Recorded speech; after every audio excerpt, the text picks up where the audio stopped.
All right, Heather, welcome to the Creating Meaningful Work podcast. Woohoo! Thank you for having me. I'm excited. I'm excited too. It's so good to see your face, have you here. I feel like we have so much to catch up on. I have so many questions for you. So it's great that we get to record this and have other people listen in because Heather, you are a very accomplished businesswoman and a thought leader and have contributed so much to the social enterprise space as far as business and sustainability practices and all sorts of things. So I would love to start off by hearing a little bit about your background and how you kind of got into this arena of social entrepreneurship and the business world in general.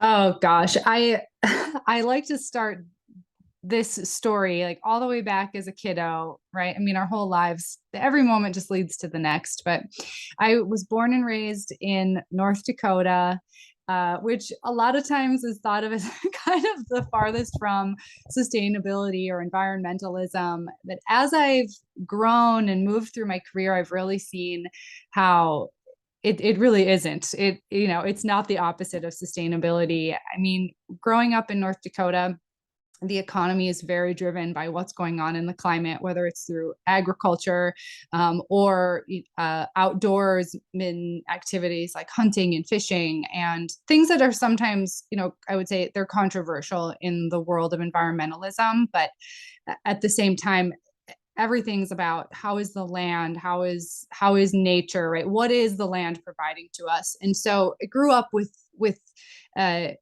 awareness of the surroundings and how I was connected to the planet, and just a strong sense of community. And in a small town, you're just connected to people. Mm-hmm. And I took that childhood and I moved through life and ended up going to law school, kind of skipping ahead a bit. And I went to law school because I was passionate about social change. And while I was in school, I did a lot of things, from working with a lobbying group for victims' rights of sexual crimes, and was like, oh gosh, the government's not quite the place I want to be. Eventually found my way to working for a venture capital attorney and was passionate at that time. I'd been really getting into sustainability. And Inconvenient Truth, right? The Al Gore documentary came out, I think that was in 2006. And I was really starting to see the connection of humans and the planet in a way differently communicated than as I was as a child. And this all just led me to seeing businesses that were coming through the venture capital firm and the lawyer's desk and saying, gosh, how can we make sure that business is a tool for good? And, I saw examples of businesses for good. I saw examples of businesses that were literally serving no purpose other than money. And that's really where I discovered this idea of social entrepreneurship. And I was hooked. And that was kind of how I got into it. Wow, I had no idea you went to law school. I feel like so many amazing people start out there because of that heart to really make change. And, you see that as a venue to do it. And then it gets it's not what you expected, or it's like a whole nother thing. So talk to me about how Bogobrush came into the picture, because that's how we met originally. We met through, you had provided your product Bogobrush to our goodie bags at our conference. And I want to hear a little bit about that journey. Like so you were working at this venture capital firm, how you're seeing these other businesses, some of them being a force for good, some of them not so much. Where did you say, I actually want to be the one who's starting the business? I have this idea. Like, talk to me about that. Yeah. It's so while I was working for this attorney, I was like, I really want to be able to kind of do this, be in this space where business is creativity, it's an art form. And my mentor, his name is Brad, he was saying, okay, well, it's going to take you like 10 years working in a firm, literally like reviewing contracts. paths to get here, or you can go out and learn entrepreneurship by doing it. And I grew up in a family of entrepreneurs in, more of like what they call cowboy businesses. It's like you set up a shop and grow a business. Like my dad was a dentist and uncle is a veterinarian, and different people doing entrepreneurial things that way. So I'm like, okay, I want to be helping entrepreneurs. I don't want to be a corporate lawyer. And simultaneously, my brother, John, and I were very close, just he and I as siblings. And we were talking about sustainability and philosophizing about the world. And we said, we really want to do something to make an impact. My brother is a product designer, and it just came to us of like, all right, let's talk about all these different kinds of products that we could create and infuse our values with the environment and helping our neighbors. And we say we just couldn't resist starting with the toothbrush. Our dad's a dentist. Like, I think we had no plans of being in oral health care, but we wanted to do a product that's something that people touched every day, and that even subconsciously, it's like you pick up a Bogobrush, it's made with plant-based materials, and it's, your purchase is helping your neighbor through give back. And, that was almost 11 years ago when we started the company now. And so it was a little bit happenstance, a fun story for us to be able to be involved in oral care, but in our own unique way. Mm-hmm. So were you like, hey, like when did it become from like, oh, this would be a cool idea, to actually like, all right, we're gonna do this? Like, what did that look like? Yeah. So before Bogobrush, John and I actually created, I guess, what you could call a think tank. And while we were both in school, John was in design school. He's a designer. So by day, John designs cars for General Motors. And then it was the whole thing while we were building Bogobrush: cars by day, toothbrushes by night. But so he was going to design school. I was in law school, and we were talking about sustainability. And we kind of came up with a philosophy, this method that now I continue to use when I'm doing consulting with companies or traveling to different communities. It's what I now call the 8 limbs of sustainability. And we brought together a bunch of people from all these different walks of life and really just talked about how would we solve different kinds of problems using this sort of 8-limbed approach to problem solving. We talked about anything from, you might remember there was an oil spill in the Gulf of Mexico back in, now I can't remember what year that was. It was like 2010 or something. It was a big BP oil spill. Anyway, we talked about how would problem solving around that be different. We talked about household printers. We talked about all kinds of things, one of them being a toothbrush. And we said, all right, this is great, like thinking and talking, but we really want to do something.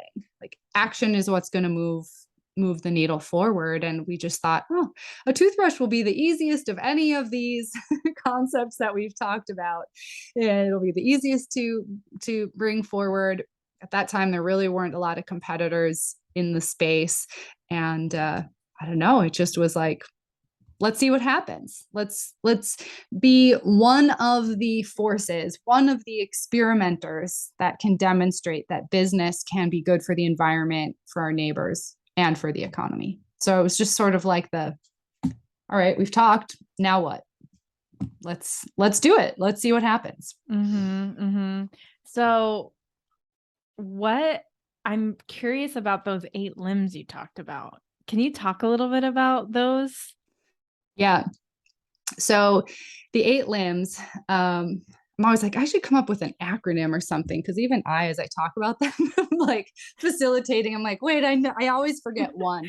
But for instance, it's things like, it is kind of categories, right? The limbs are so art and design, science, technology, health and wellness, faith and spirituality, did I say science and technology, food and agriculture?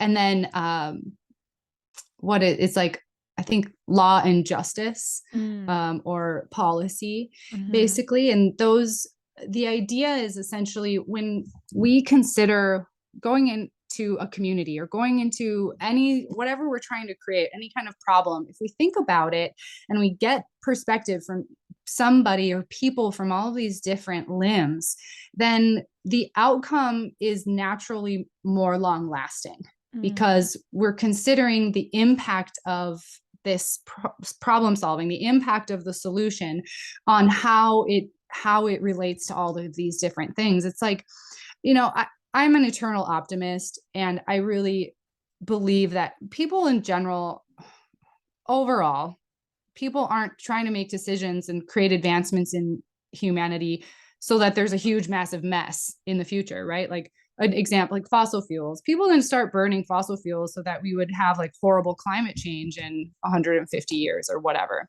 Like, I mean, maybe some people did, but I don't think so. Yeah. But it's like, what if we had considered, right, all of these thought perspectives at the point in time of really starting to burn fossil fuels?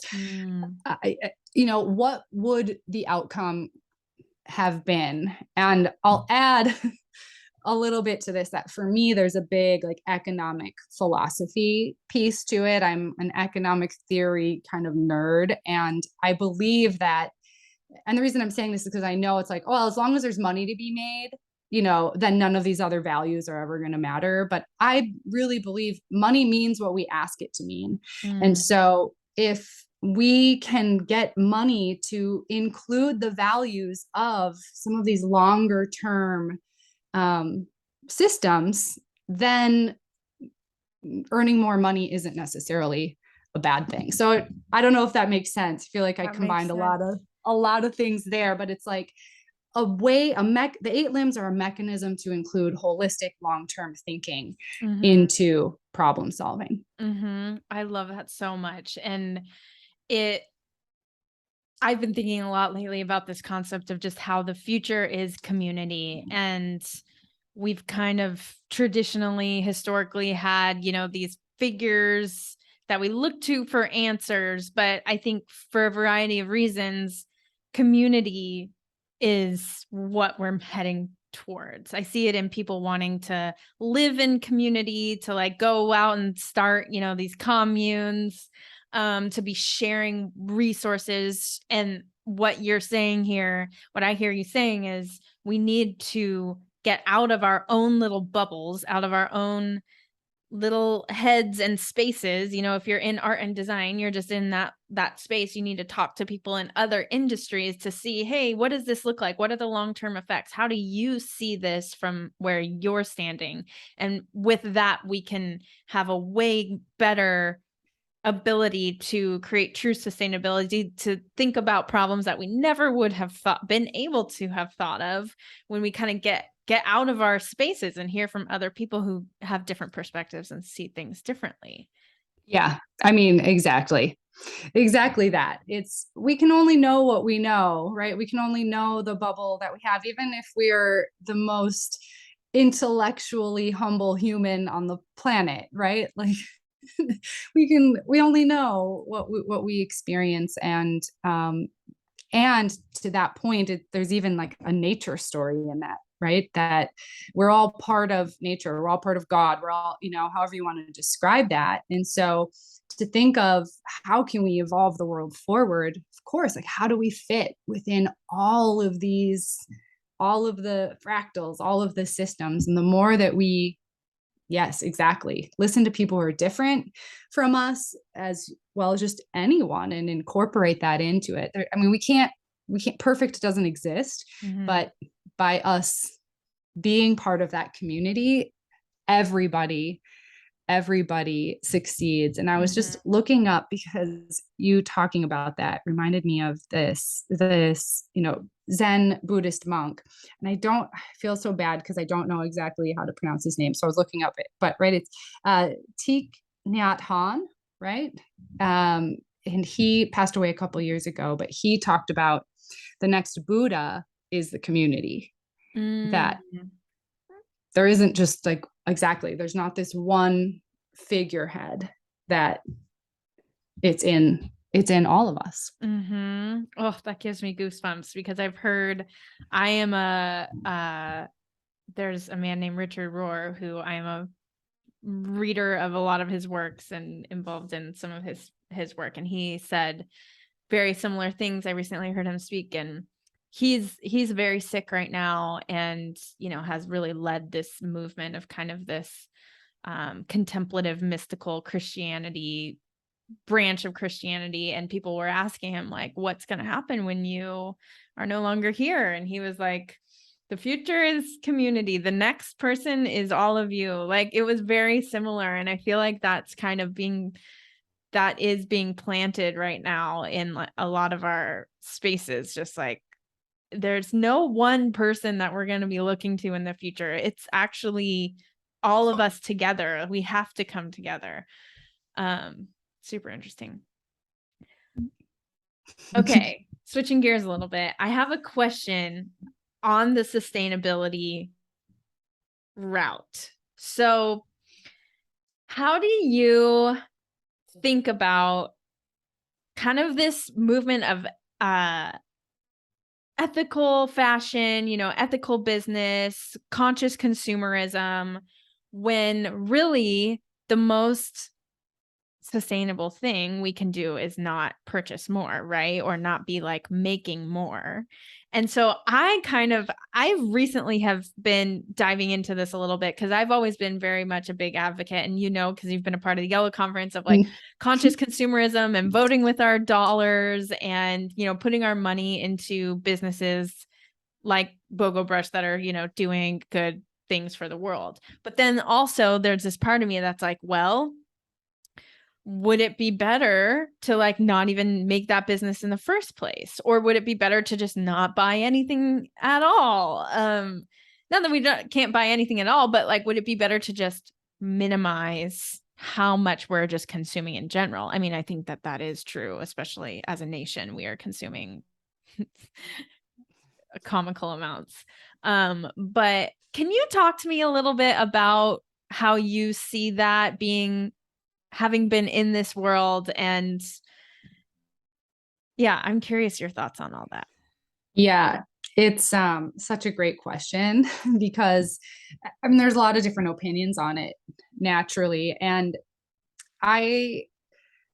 so yes, there is definitely a big problem with fast consumerism, where the resources that we're consuming are vastly undervalued.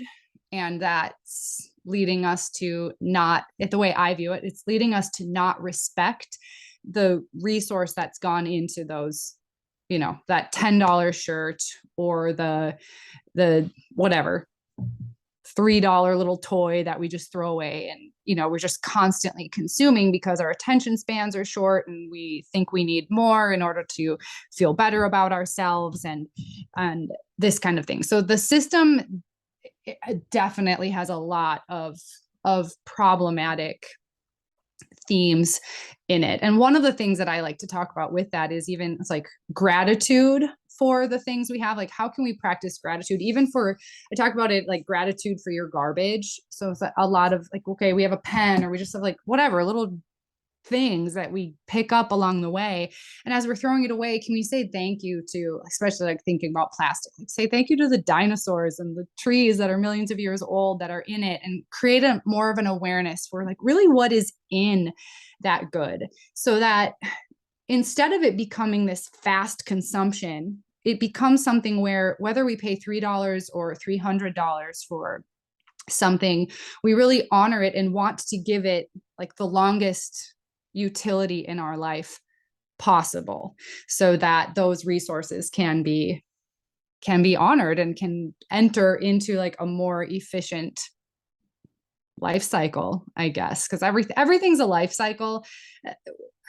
Everything, even if it takes 10,000 years to break down, like everything is in a life cycle. So to me, it's all about what's the efficiency that we can create with it. So fast consumerism has a lot of troubling things with it. I think that to that point of, if we're going to have things, like let's have things that we keep and we use, or if we get kind of bored with them, like how can we adapt it, but to keep it around rather than being in this like, okay, I need to throw it away Mm-hmm. kind of space. And a lot of that like slow fashion comes with using materials more consciously, like they're more handmade. Yes, they are often higher priced, and that leads to problems of, okay, are there only privileged people who can access these systems? But I do think whether it's, now I'm talking about boots, $3 pair of boots or $300 pair of boots, what can we do to get the longest life out of those and keep those around? So really minimize and honor, right, Mm-hmm. what we have. And then the third thing to kind of like add into that is that I think because we're in a consumeristic world, that consumerism plays a part in helping advance like other supply chain systems. So for instance, with Bogobrush, we were a manual toothbrush, and it's like, okay, yes, we're asking people to purchase a toothbrush. However, it's like so much bigger than that, because we were trying to, and did, right, move away from petroleum-based plastics into helping innovate with new materials that can break down faster, that are plant-based. So how do we enter into a new system of supply chain where we're creating an avenue for innovation to happen, that then those materials that we're helping to innovate get to be used in all kinds of countless situations where something like plastic really is valuable. It's like we're thinking about plastic. Plastic has made cars at least half as heavy as they were 50, 70 years ago, which has improved the fuel emissions by over 70%, over the port. Or maybe I'm getting that number kind of wrong, but right, it's like reduce the weight. So fuel efficiency has increased a lot. Anyway, I think, I don't know, I hope my point is kind of clear that sometimes we purchase things to help create a market for innovative new technologies to come through so that they can be used on a more widely held level. We just don't necessarily see it all the time at the consumer level. Mm. Yeah. Thank you for sharing all of That that. was a lot. Yeah, it's all so interesting. And I'm curious too, like, as a business owner who is running this sustainable business where you have these values, like how does that work for you running a business where you need to sell your product, but also you want people to keep it for a long time and not, just throw it out and buy another one, but also you need to sell your product? Like, what is that? How have you navigated kind of being in this? I think we're carving a new path where they don't have to be an opposites, but I think traditionally, like, sustainability and keeping things and, having them for a long time, and then also like the business side of things, that's like sell more, make money, like we have to, survive as a business. They can often feel like they're competing with one another. So I'm curious how you've navigated that. Yeah, it's like with our product, with a toothbrush, I mean, the functionality of it really is, it's like a 3 to 6 month lifetime utility of that product, in the sense of like, that's what dentists recommend. So until the technology of certain pieces of like a bristle evolve, there's some things that you can't exactly get past. So yeah, like use this as long as you can, but at the same time, there's some realities. I think the I guess for me, it comes into, there's no way to do something perfectly. So what edges are we choosing to push on and evolve, and which ones are we accepting as imperfect? So like It would be so great if there was a way for a toothbrush, for instance, to last forever and to get rid of as little as possible. And there are, and I feel like what we did with Bogobrush was helped move a lot of that needle forward in certain ways. But there are some things of like, okay, but also people need to brush their teeth and have a healthy toothbrush. So it's like you kind of have to accept that some things aren't going to be this like perfect world situation, but you're also moving something else forward. And I guess that's kind of how I balanced it, is like the more we scaled, the more we grew, the more we were able to contribute to sustainable communities, the more trees we were able to plant, the more prairie grass we were able to restore, the more we sold, the more demand we could create for innovating further with plant-based plastics to help the whole system evolve. So it's like the more we did that, the more we could evolve some things. And then to also keep in mind that when a system gets to a point where you can add another layer of change into it, do it. It's like as we scaled, we were able to evolve our packaging and make our packaging more sustainable. It's like there's just some things you have to accept. And as you grow, if you keep that eye towards continual evolution and improvement, but also realizing that perfection's not going to ever be there, I think that's just what it is. If we get too bogged down in trying to be perfect, then we just get stuck in anxiety, and that doesn't lead us anywhere. That is a good word right there for multiple areas of life. Yeah, this idea, and you said it already, the perfect, it doesn't exist. It's so real. And I think that when we cling to this idea, like, oh, it has to be perfect, or I'm not going to do it, it can harm a lot. And I love that. It's like, some places you are able to make this impact. Some places you have to compromise, and you're always working on how do you move the needle forward? How do you continue to be better? And I think that mindset is so helpful and important, not just in, with sustainability and conscious consumerism and creating businesses that are making an impact for good, but also just in our lives in general. I think often we just get stuck on like, oh, if I'm going to do this thing, it has to be perfect, but there's no perfect. And I think oftentimes we demand that of each other a lot of times. And I think with our social media world too, it's hard to navigate nuance and like gray area in our like culture these days, just being that we're so, well, one, I mean, we're very polarized politically, but also just the implications of the venue that we're speaking to each other on with social media. It's like we're not going to be able to get into these like conversations where we're navigating like the gray areas and the nuance of all this stuff. And so that's why I think it's important to have conversations like these here. It is. It absolutely. When you get like 3 to 7 words to try to communicate something, no matter what your brand is, if you're pushing forward a product or anything, right? It's like nuance is impossible. And that's a thing that, I mean, obviously anybody who's listening can tell I have lots of words. So it's like, that's a thing that also as anybody, in our personal life or brand, anything, we have to know that there are going to be people who are going to have criticism. There's going to be people who are saying you're not doing enough. There are going to be people wondering why you aren't, pushing on this edge versus this edge. And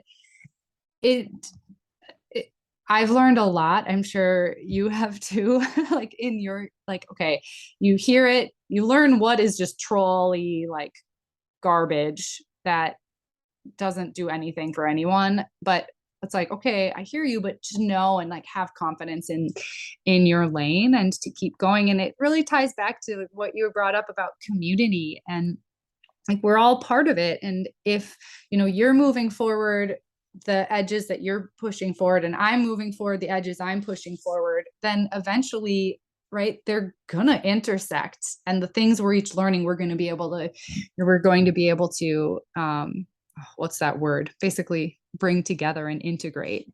So that's also the faith that I held. There were plenty of times running Bogobrush where we would start with one material and it wasn't the best, but it was the best that was available at the time. And then several years later, an innovation would happen somewhere else and we were able to integrate that. So it's like, but it's only because everybody's trying to do something that the whole system can move forward. So yeah, but it's tough. Gray zones are tough. And figuring out, how do we communicate those layers? How do you tell a story to draw people in who want to be drawn in, and those who don't, you just have to be like, okay. Yeah. How do you navigate that? Like, how have you navigated that throughout your entrepreneurial journey? Like, do you have any practices or like just things that you say to yourself, or how do you navigate when you get that pushback or that, things that you're probably like, yeah, like I wish we could do that too, not that how do you navigate that when you get kind of that feedback?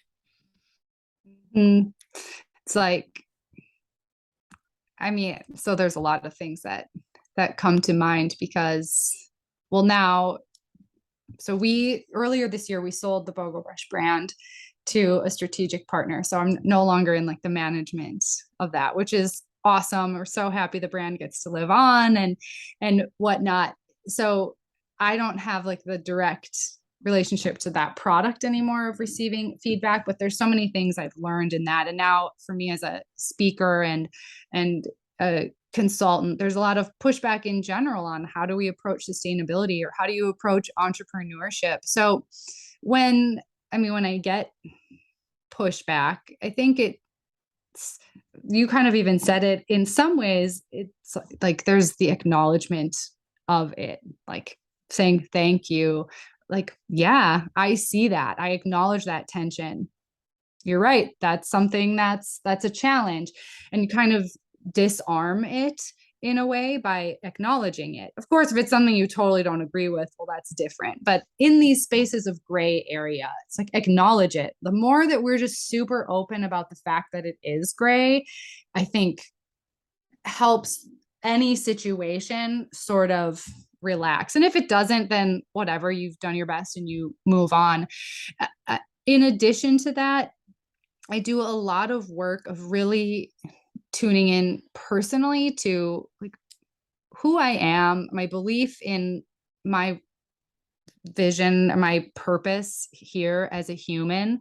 And, that's like really, really big stuff, right? It's holding a big context for what I am. And so as gray areas come up or as these things kind of push and pull me around, I always know to come back to what is my story? What am I here to do? And not as like a selfish, me thing. Because for me, it's a very spiritual practice, and like just one little dot in the whole scheme of it all. But the more that I honor who I am and the stories that I'm telling, like, okay, right? It's like, then it all fits together and it all works. So it's acknowledging the gray, holding on to a practice of who I am and the inspirations that come to me, and just really trying to have a strong faith in that and a humility for when I learn something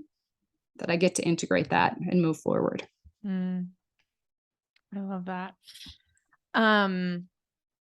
I'd love to hear a little bit from you about your recent transition out of Bogobrush and what that's been like. Like, cause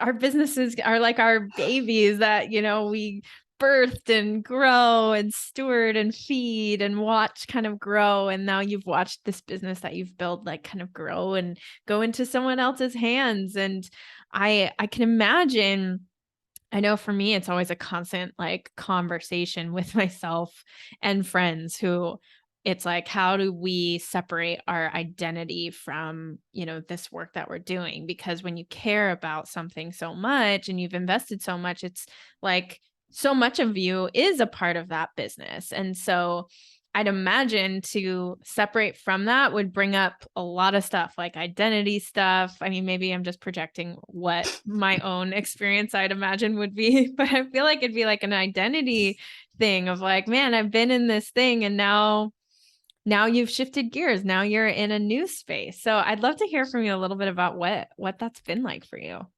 Yeah, it is absolutely an identity thing.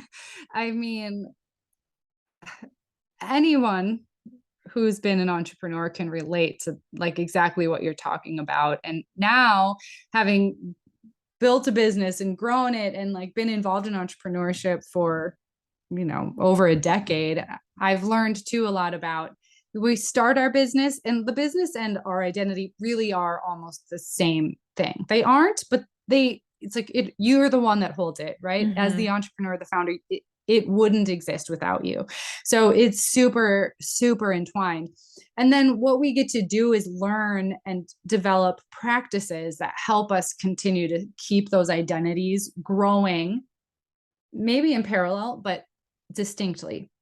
And as a founder, it's like at first you're a founder, you're bootstrap, you're in it, it's you, that's it. And then it grows a little bit more, and you become, I think then you really become a business founder, and then you become a manager, and then you become a leader, and then you become a CEO, and then you become, in traditional terms, right, a chair of the chairperson. It's like your relationship to it changes. And that for me, this because I burned out really hard about 5 years ago, and that brought me to a lot of the things that I believe and speak about today, but of seeing, all right, I was in like a codependent relationship with my business. And how do I allow Bogobrush to be its own being in a way, like its own thing, as well as me? Like, who am I? And so coming back to that, like, who am I? Why did I start Bogobrush? What is my bigger thing here? And it took a long time to continue to like separate out those pieces.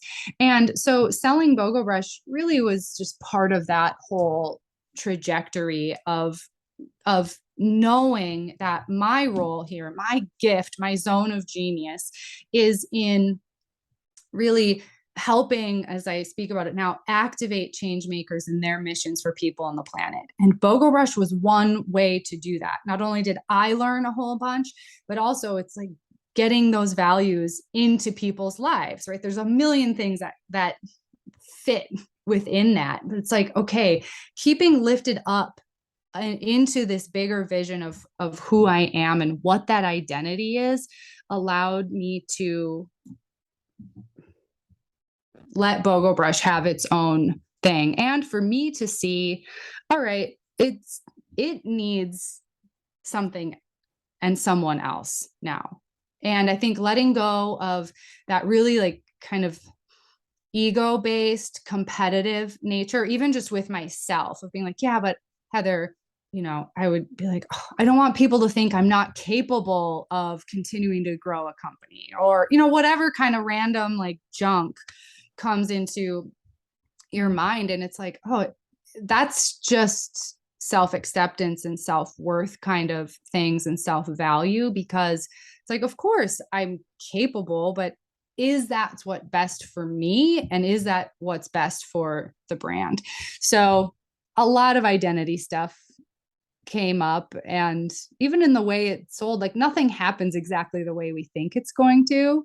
And so it's like, yeah, I learned a lot about that. It still did. And that it's okay to grieve, it's okay to grieve that. Like, that was a phenomenal chapter in my life, both the awful parts of entrepreneurship, as any entrepreneur knows, there's just the gut-wrenching sobbing on the floor moments, and the like, holy crap, I can't even believe we accomplished this whatever thing. So it's okay to grieve. It's okay to go through that and acknowledge and celebrate all that was. And so necessary, right? Like Mm-hmm. necessary to grieve and celebrate and feel all the feelings.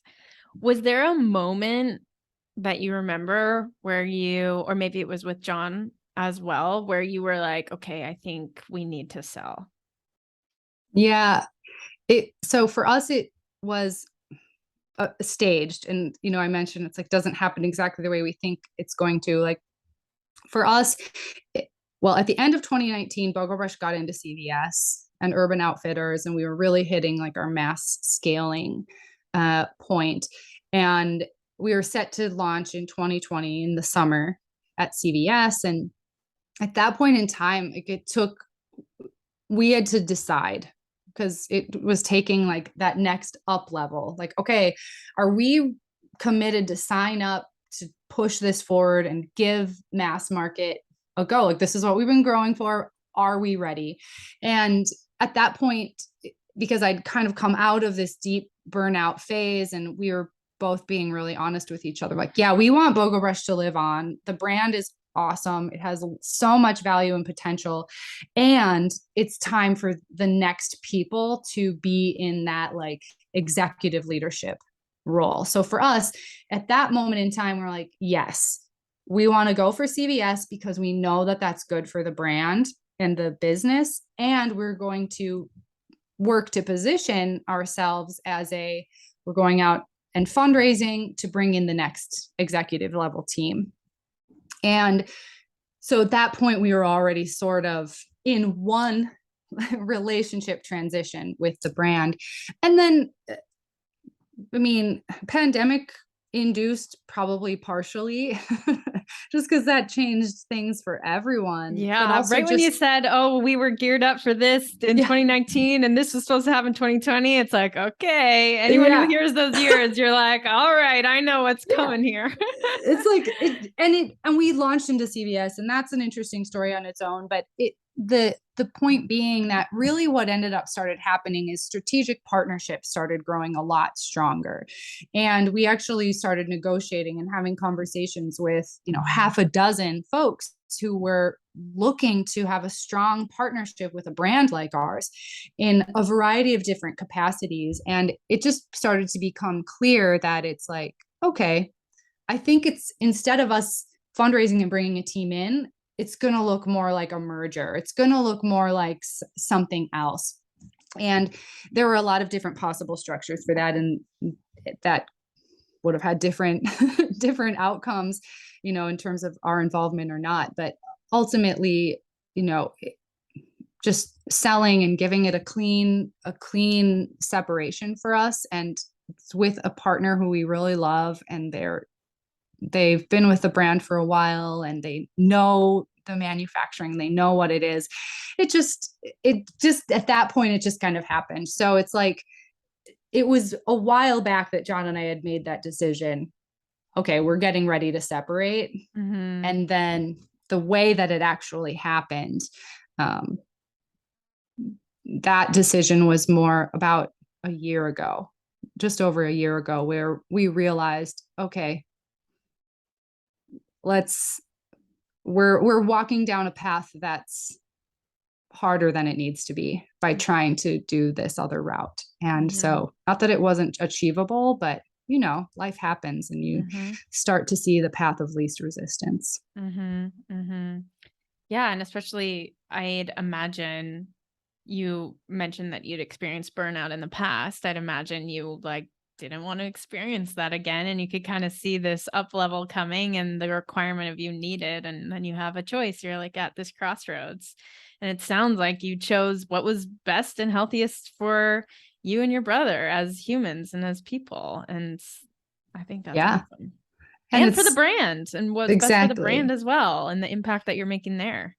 And that's the thing I'm so passionate about, is with, I mean, it's all related, but with change makers, and like you, even of starting Yellow Co. and with such a vision and a passion, and whether it's climate related or social related or whatever it is, like, we come in with such strong passions, and it's crucial and important. And then identifying like, who are we, and like what makes me light up like a firecracker, right? What makes you light up like a firecracker? Not that that means we're always happy, but just where is that zone of genius? Like, where does that come, and what in my life do I know that helps me be that person? And it's different for everyone. But I really believe that when we have that, when we work to evolve and build and construct our lives to help us be the healthiest and strongest version of ourselves we can, then that's when we impact the world in the strongest way. So it's like, yeah, I don't regret. I've been in my zone of genius with Bogobrush. I had been there at various points in time, and I had not. And that's all things on me not evolving the way that I had the opportunities to. So when we came to that up level, that next up level, because there's always another level, there's always another one. It's like, okay, who are we? And how do we be the best versions of ourselves? Because if you're not, everything suffers. And that's going to be a different answer for everyone. But I do think that in the startup space, there's, having those like battle wounds, and the story of burnout is so rewarded by media and by the investment community overall, that's if we're talking about that identity piece, that's a challenging one, where it's like, no, this is good for everyone. Like, this is an awesome outcome. Mm-hmm. It's good. This is good for every single thing. The brand will be stronger in the long run. Like, everything will be stronger in the long run. Mm-hmm. Yeah, it's so true that like when you are able to connect with yourself on a deeper level, work on yourself, invest in yourself, I so believe that that's when the world changes for good. Like, that's when you have an impact. That's when you are in a healthy place to like give your brand to the hands of the people who can continue to take it in a healthy way. You're making a healthy decision for yourself. Like, we're not making the best decisions for ourselves or for the world when we're in this state of frenzy and burnout and like lacking clarity and not being able to deal with hard things. And it just never ceases to amaze me. That's why I think entrepreneurship is such a beautiful gift, because it's such a teacher in like all your stuff. It's motherhood has been this way for me too, but like your stuff is just in front of you. Like, you can't hide from it. It's like an issue comes up. Whoa, here is how I've been trained to react. Okay, this is something that, I can work on. And just the things that it brings up in your life are just such wonderful teachers. And, hard, of course, as lessons learned are always so hard. But I think that's one of the most beautiful gifts about it, is just how much it reveals about yourself and about these things that you believe that you didn't even know you believed, or these things that are within you that you didn't even know are within you. And then all of a sudden it comes out in some way, or, Yeah, exactly. And we can like put the blinders down on it for as long as we want, but it's not going to go away, right? Mm-hmm. It just keeps being there. And that's when like, real like deep burnout and that kind of stuff happens, whether it's with your business or anything in life that we put the blinders on for. Yeah, totally. Like, head down, just pushing through. It's not healthy. And we've seen, I think too, just as we're kind of in this season, I feel like, of systems unlearning, the impact that these systems have had on us, and just kind of noticing just the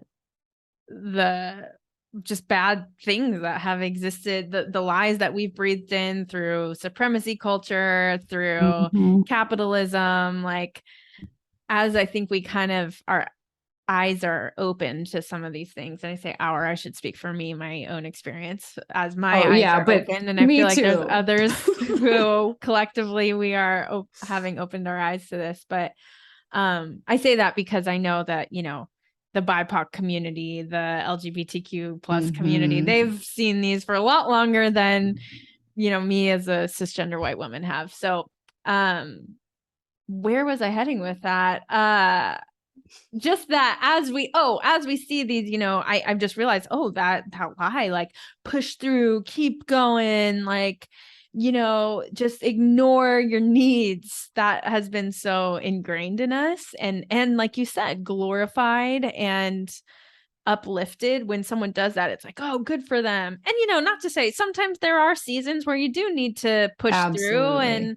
and we all got to pay our bills and have people we're responsible for, so there's time for that too. But you know as long as we can be intentional about, this is a season, and then being intentional about, okay, how am I going to recover after this season, or just honoring yourself and what you need. And yeah. Yeah.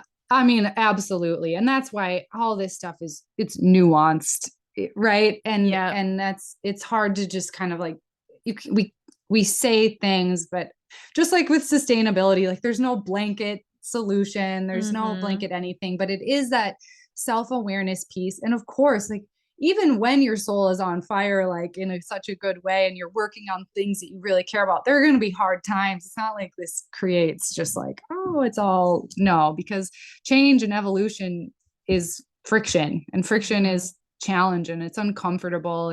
And so it's learning that. I often say, like, when we're in these places of discomfort, or if you're pushing through, like, is it because you're feeling it out of inspiration? Like, are you inspired to take care of your family? If it's in that, like, really very, you know, needs security based thing, like, are you inspired to do that? It's like, but in our businesses or something that's a little more removed from some of those really foundational things, like, are we pushing because we're inspired, or are we pushing because we're desperate? And if we, like, to me, that's been a really powerful distinction, is inspiration versus desperation. And if I'm tilting onto that desperation phase, then it's like, okay, let me take a look, like, what's not working, where do I get to make incremental changes, and where do I get to use my voice to speak up for what I need, and whatever that is. But I also wanted to say, like, as you're talking about that culture of you just keep pushing through and like forcing, that's the same culture that, yeah, has been, I mean, so harmful to well, any non-white person, really. But Mhm. it's that same culture that's been so harmful to the planet, Mhm. to everything. It's this, like, just pushing forward without taking that pause to understand the impact, or to respect and honor the impact that that's having. It's Mhm. like, it's seeing the individual, the human, as separate, and the individual as more important than, right, anything else, rather Mhm. than as a part of the community. And the Mm. more we start to see ourselves as a part of, I think, I mean, that's what's happening. We're in that evolution. Humanity is evolving. Yeah, and when I think about the future and is community, I think that also involves nature. And I Mhm. look out my window, I see the trees and the flowers and the animals. Like, we are all in community, all connected to each other, and we've been so removed from that. And it just sometimes makes me laugh when it's like, oh, we've found this solution to, I think about regenerative agriculture, and it's like, we've found this solution to helping, global climate change, and like helping plants grow better without needing much water. And it's like, pretty much just do what it was doing originally Yeah. before we like messed it all up. It's like, just get back to the natural order. Like, the more that we're able to just like, what have we been doing? Like, what does the earth say? Like, and I think it just always goes back to the connectedness, even with, not to go off on this tangent, but regenerative agriculture, it's like, it's more Mhm. helpful when there's other plants that are of different species together, and like helping the soil be more healthy, and you need less water when that happens, and then bring in the other animals that help. It's just the whole ecosystem of it all that we learn about, in like second grade. It's so Yes, connected. it is. And this is a place where, I mean, this is so fun. This conversation is amazing. And it's like, mean, 100 things came to my mind, but I think one of the things I talk about magnitude anxiety in the sense of whenever we're trying to solve like a problem that's just so overwhelmingly huge.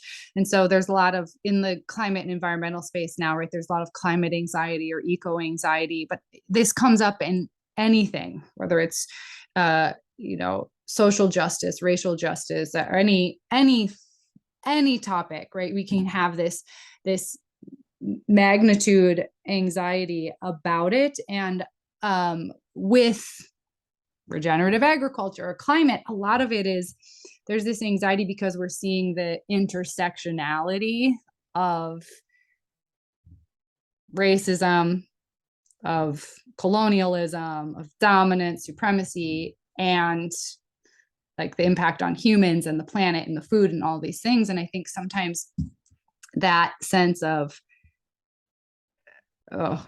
I don't know, even becoming aware of regenerative agriculture, right? Then that can stimulate this anxiety over how do we do this in the way that is the most honoring and not appropriating. And as we learn lessons, or thinking of, for myself, I do a lot of spiritual practices with the elements or Ayurveda. And so anyways, as we, especially certain cultures like, our white or Western cultures become more aware of, these practices that people have been able to hold for so long, but we've not been listening. It's like, that is I'm speaking of it in magnitude anxiety, of the sense of like, that can become overwhelming for people. Like, how do we move forward? There's no right way, or there's like, because then I'm going to be stepping on this or stepping on that. And I think we become aware, we acknowledge it. And like, that's part of the opportunity to grow. That's part of where we get to be humble and to have exercise humility and to, I don't know, that kind of went in a whole space. But so it's everything is just so intertwined. And the more we see it, I think sometimes we can get more stressed out by it. But that's where then it comes back to this, like, there's no perfect. We got to just keep doing our best. Yep. Just when we learn something perfect. Yeah. So good. Well, Heather, thank you so much for your time today. I feel like I literally could talk to you for another few hours here because I have more questions. So maybe we'll have to do a round two. But thank you so much. Do you have any closing, maybe last bits of advice for those who are out on the journey creating meaningful work in the world? Right now, one of the big things I'm talking about with like entrepreneurs who I'm, like helping coach and mentor is I'm like, just every day do something that brings joy to you. There's so many reasons that joy is good, but even if it's just a few moments to remind your body what joy feels like, because life isn't always going to be joyful. And even though I'm an eternal optimist, I'm also very, very real. And I understand that. However, if we don't remind ourselves what even inklings of joy feels like, we're not going to notice how far we've like strayed. And joy is one of the signals for finding that zone of genius. And when you're in that zone, like everybody is better, the world is better. So just remind your body what joy feels like, so that can help you do whatever you are designed to do.